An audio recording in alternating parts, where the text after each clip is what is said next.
For 70 years, flying cars have been the punchline of futurism. Every decade, someone promises them. Every decade, nothing happens. And eventually, most people stopped believing the promise altogether. But here's the thing about that skepticism. It was completely reasonable.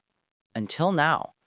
Because somewhere in the middle of a global pandemic, two people with no aerospace giant behind them, no billion-dollar budget, and no permission from the industry, started building one anyway.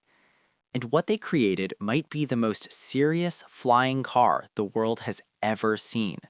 In this video, you are going to understand exactly why the Leo Coupe is different from every flying vehicle that came before it, how two outsiders cracked a problem that the biggest names in aviation have been circling for decades, and why 2027 might be the year the sky becomes a commute. No hype, no speculation, just the full picture.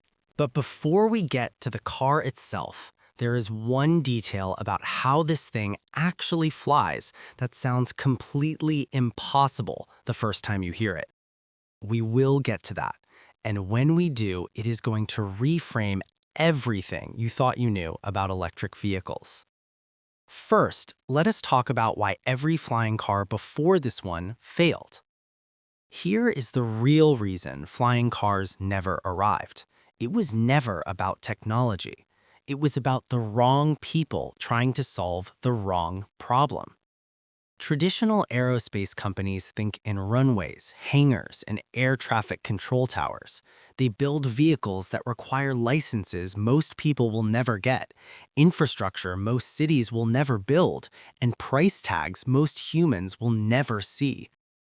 Nobody was asking the right question. The right question is not, how do we make a plane smaller?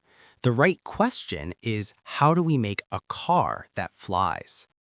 That is the question Pete Betar and Carlos Salaf decided to answer in 2020, and the difference in that framing changed everything. Pete Betar had spent years building jetpacks, real ones, the kind backed by DARPA, the United States Defense Advanced Research Projects Agency. Carlos Salaf came from a completely different world. He was a professional car designer. He had worked with Mazda, shaping the kind of vehicles people actually want to look at, sit inside, and feel something when they drive. One man who understood how things fly. One man who understood how things feel. They met in spring 2020, when the world was locked indoors and the roads were empty for the first time in living memory. And instead of waiting for the future, they decided to build it. They called their company Leo Flight. The goal was not to build another prototype for an air show. The goal was to build something you could own, store in your garage, fly on a Tuesday, and land before dinner. Now here is where the Leo Coupe gets genuinely strange, because the way it actually stays in the air is not what you are picturing, and it is the reason this vehicle might be the safest personal flying machine ever designed. Most flying vehicles, drones, helicopters, early air taxis, rely on a small number of large rotors or propellers. It is simple engineering, but it carries a brutal weakness. If one fails, your options narrow very fast. The Leo Coupe takes the opposite approach entirely. Instead of a few large systems, it uses 100 small electric jet turbines, not fans, not propellers, jets, spread across both wings, arranged in independent clusters, each cluster capable of operating without the others. Think about what that means for safety. If 2 jets fail, 98 keep flying. If 10 fail, 90 keep flying. The redundancy is not a feature, it is the architecture. The entire machine is designed around the assumption that individual components will fail, and it does not care.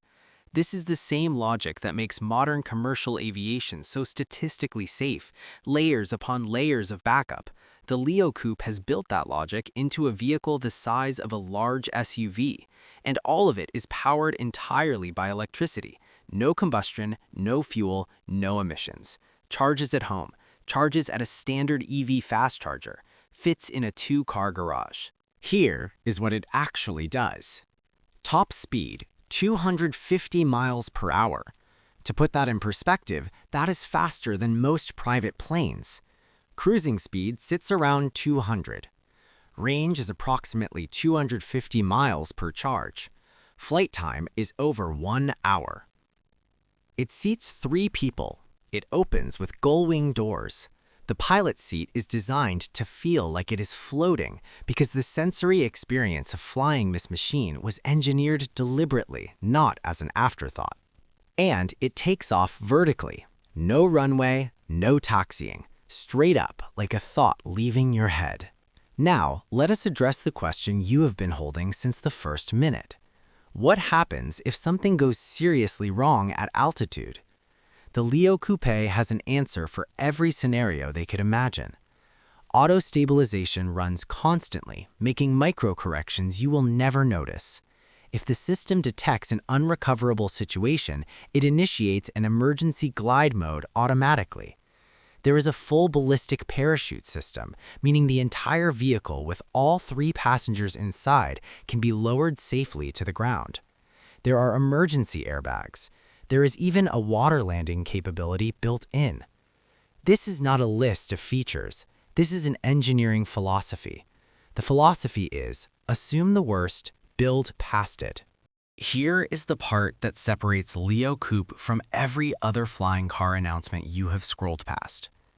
DARPA backed the core propulsion technology. NASA recognized LeoFlight with a HeroX award for aerial mobility innovation under their Future Escaping Our Skies initiative. These are not marketing badges. DARPA and NASA do not hand credibility to vaporware.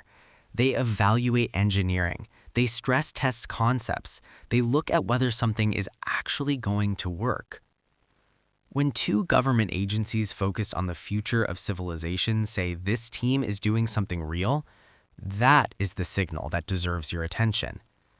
3 prototypes were built in under 6 months. The ArcSpear drone, one of the early test vehicles, flew stable at 100 miles per hour during flight control testing. The LX-1, the first full-sized manned prototype with both vertical takeoff and forward flight systems, has been completed. Component testing is actively underway. First production vehicles are targeted for 2027. That is not a dream pinned to a far wall. That is a project with working hardware, government-backed technology, and a countdown. Picture a Tuesday morning. You walk out of your front door, you open a gull-wing door, you sit down, press a button, and the ground falls away beneath you. No traffic, no signals, no road rage, no hour-long commute compressed into 8 minutes of airspace. You land on a rooftop. You walk into work.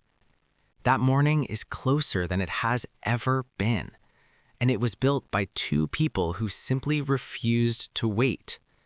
If you want to keep following the real future of transportation, not the hype, the actual engineering, subscribe and stay close, because the Leo Coupe is not the only story developing right now.